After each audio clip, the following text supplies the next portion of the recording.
যে দেশে জন্ম থেকেই শুধু মেঘ আর অবিরাম বৃষ্টি। সেই দেশের একটা মেয়ে সারা জীবন শুধু একটা টুকরো নীল আকাশ খুঁজে বেড়ালো।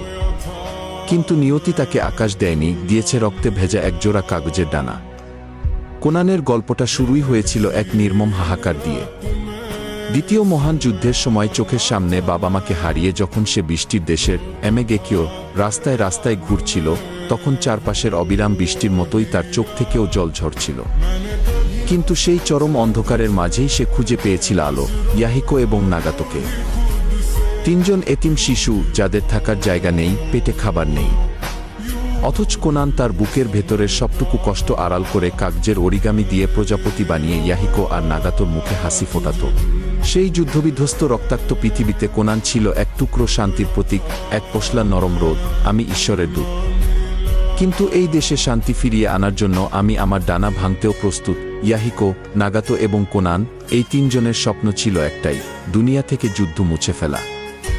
জিরোয়ার কাছে দীক্ষা নিয়ে তারা গড়ে তুলেছিল আকাতসুকি। এই সময়টাতে ইয়াহিকোর প্রতি কোনানের যে নীরব পবিত্র ভালোবাসা ছিল, তা কোনো সংলাপ ছাড়াই দর্শক টের পেত। কিন্তু নিয়তির নিষ্ঠুর পরিহাস দেখুন। হানজোর ষড়যন্ত্রে কোনানকে বন্দী করা হয়। ইয়াহিকোকে বলা হয় কোনানকে বাঁচাতে হলে নাগাতোর হাতে মরতে হবে।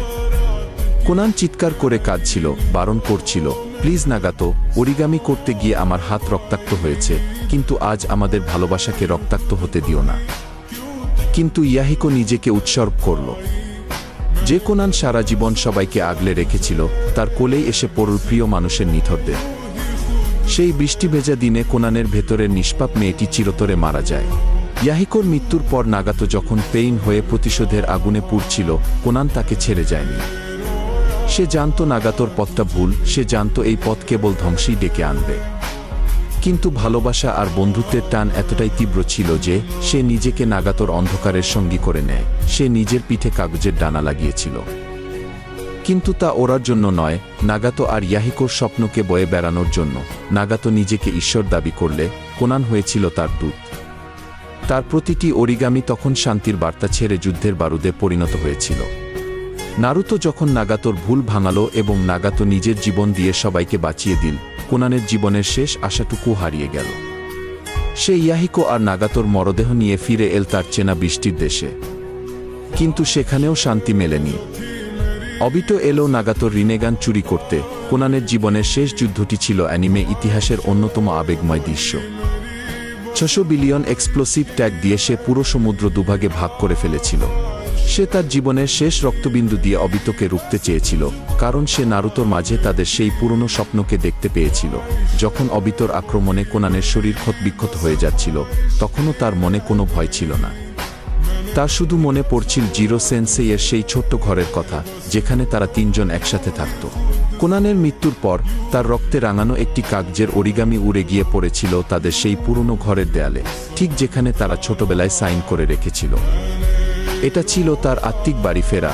অবিরাম বৃষ্টির দেশ আমেগাকুরেতে কোনানের মৃত্যুর পর প্রথমবারের মতো সূর্য উঠেছিল। মেঘ কেটে গিয়ে আকাশ নীল হয়েছিল। কোনান চলে গেছে, কিন্তু তার ত্যাগের বিনিময়ে বৃষ্টির দেশ অবশেষে আলোর মুখ দেখেছিল।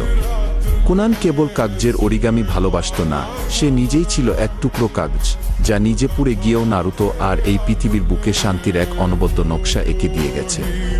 শরীরটা তার কাগজের মতোই ছিঁড়ে গেছে ঠিকই, কিন্তু নারুতোর বুকে শান্তির যে অরিগামি সে এঁকে দিয়ে গেছে, তা অমর হয়ে থাকবে চিরকাল। কোনানের এই নিঃস্বার্থ ত্যাগ আর ভালোবাসার গল্পটি যদি আপনার বুকেও একটু হলেও দাগ কেটে থাকে, তবে ভিডিওটিতে একটি লাইক দিয়ে আপনার অনুভূতি কমেন্টে জানাবেন।